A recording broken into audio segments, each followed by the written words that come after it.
नमस्कार, आप देख रहे हैं नेशन भारत और मैं हूं मनोज चतुर्वेदी। आखिर इस कोरोना से लड़ती हुई महामारी में पूरा देश जो है उथल पुथल मचा है पूरे देश में। आखिर वो क्या कारण रहा जिससे कि बिहार में इस महामारी ने अपने पांव उतने नहीं पसार सके जितना कि उसे पसारना चाहिए था। और लोगों ने ये माने शंका भी व्यक्त की थी कि बिहार में महामारी बहुत ज़्यादा फैलेगी क्योंकि बाहर अप्रवासी भारतीय हैं, और तरह तरीके की शंकाएं जो हैं लोगों के मन में थी, अधिकारियों के मन में थी, और यहाँ तक कि सीएम नीतीश के भी मन में थी। लेकिन आखिर वो कौन से फैसले बिहार के मुख्यमंत्री नीतीश कुमार ने लिया जिससे कि इस महामारी को बहुत हद तक बिहार में काबू पाया जा सका? हम क्रम वाइज आपको उस पर विश्लेषण बताएंगे, लेकिन हम आपको एक बात बता दें कि प्रधानमंत्री के जो पहला कारण वो था कि प्रधानमंत्री के लॉकडाउन करने से पहले 16 मार्च को ही नीतीश कुमार ने बिहार विधानसभा की कार्रवाई को स्थगित करा दिया था। ये बहुत बड़ी बात थी। आपको पता है कि पूरे राज्य से जब विधानसभा की कार्यवाही चलती है तो लोग अपनी समस्याओं को लेकर नेताओं के पास आते हैं, और उस समय गजब की भीड़ जो है बिहार विधानसभा से लेकर बिहार विधान परिषद के कार्यालयों में होती थी। उस समय बजट सत्र चल रहा था और नीतीश कुमार ने उस बजट सत्र को एडजर्न कर दिया था, यानी कि स्थगित कर दिया था। तो ये जो मानना है लोगों का, ये सबसे बड़ा काम नीतीश कुमार ने किया था। दूसरा काम जो उन्होंने किया था कि जैसे हम ट्रेनों की बात करें अभी, तो आपको एक अप टू डेट मैं दे दूं कि ट्रेनों में 20 ट्रेनें बिहार पहुंच गई हैं, और करीब करीब 40 ट्रेनें 2 हफ्ते के अंदर, यानी कि लॉकडाउन 17 तारीख को जो समाप्त हो रहा है 17 मई को, उसके पहले 40 ट्रेनें और बिहार आ जाएंगी।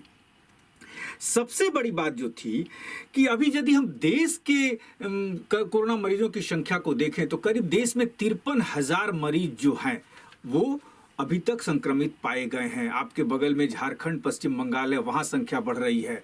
महाराष्ट्र और गुजरात की हालत आप देख रहे हैं कि क्या है। फिर भी बिहार में की आबादी को देखते हुए अभी तक ये संख्या मात्र 542 तक ही पहुंची है। ये खुशी की भी बात है, जिसमें से कि 188 मरीज ठीक भी, उस 542 की संख्या में 188 ठीक भी हुए हैं। और जहां तक लोग बात करते हैं, विपक्षी बात भी कर रहे हैं कि ये ऐसा नहीं है, बिहार कैसे संभालेगा इसको, अस्पतालों में व्यवस्थाएं ठीक नहीं है। यदि अस्पतालों में व्यवस्थाएं ठीक नहीं होती तो 188 मरीज ठीक कैसे होते? ये भी समझने वाली बात है।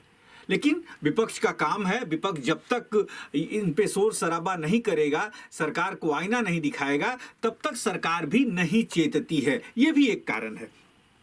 सबसे बड़ा जो कारण है कि जब बाहर से छात्रों को, और दूसरा कारण जो छात्रों को और मजदूरों को बुलाने की बात हुई, तब नीतीश कुमार ने सीधे एक ये बात कही कि केंद्र अपनी गाइडलाइन में जब तक परिवर्तन नहीं करता है तब तक हम किसी को बाहर के प्रदेशों से किसी को बिहार या पटना नहीं ला सकते हैं। इसका असर ये हुआ, यानी कि नीतीश ने अपनी गेंद जो है वो केंद्र के पाले में डाली थी। इसका असर ये हुआ कि तुरंत आनन फानन में शाम को ही एक अधिसूचना जारी की गई कि इस गाइडलाइन से राज्य चाहे तो अपने श्रमिकों को, अपने छात्रों को अपने प्रदेश वापस बुला सकते हैं। लेकिन इसके पहले उत्तर प्रदेश के मुख्यमंत्री योगी ने, झारखंड के मुख्यमंत्री ने अपने अपने लोगों को बस द्वारा हो, ट्रेन द्वारा हो बुलाने की कोशिश शुरू कर दी थी। तो जब केंद्र ने गाइडलाइन जारी की, नीतीश जी ने भी लोगों से वहां से ट्रेनें चलवाई और लाना शुरू किया। लेकिन सबसे बड़ी जो बात नीतीश जी ने, तीसरी जो मैंने पॉइंट कहा, वो किया था कि उन्होंने कहा कि ना, बसों से हम नहीं लाएंगे बिहार के किसी भी लोगों को, क्योंकि उसमें सोशल डिस्टेंसिंग का पालन नहीं होगा, भगदड़ मचेगी, और हमारे पास ये संसाधन भी नहीं है कि हम पटना से बस भेजें और बस से भेजकर वहां से लोगों को बुलवाएं।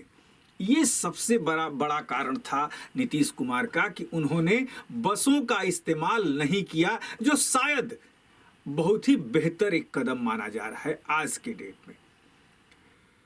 तो ये कहा जा सकता है कि बिहार अभी भी अन्य प्रदेशों के अपेक्षा जो कोरोना की गति चल रही है वो बहुत अभी पीछे है, और बिहार ने अपने को इस कोरोना वायरस के युद्ध में तैयार रखा है कि हम लड़ने को तैयार हैं। तभी 542 में 188 मरीज ठीक होते हैं। देश में 27% करीब चल रहा है, लेकिन यहाँ 33% से ज्यादा ठीक होने की रेशियो, यानी कि बिहार के लोगों में कोरोना से लड़ने की जो इम्यूनिटी पावर चाहिए वो बहुत ज्यादा है।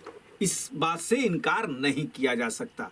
और ये क्या है? ये नीतीश जी के उस कदम के कारण हुआ है जिसको उन्होंने स्कूल से लेके कॉलेज को 16 से 17 मार्च के भीतर school, college, banquet hall, hotel, restaurant सबको उन्होंने बंद करने का जो आदेश दिया था, प्रधानमंत्री के लॉकडाउन की घोषणा करने से पहले उन्होंने ये सब आदेश दे दिए थे। खैर, इन सारी खबरों पे हमारी नजर बनी है।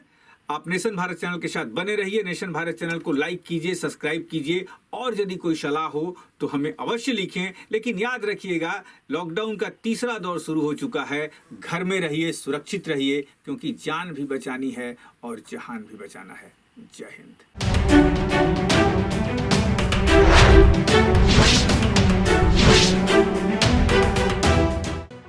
लेटेस्ट खबरों से जुड़े रहने के लिए हमारे चैनल नेशन भारत को सब्सक्राइब करें और बेल आइकन को दबाएं ताकि कोई खबर छूट न पाए।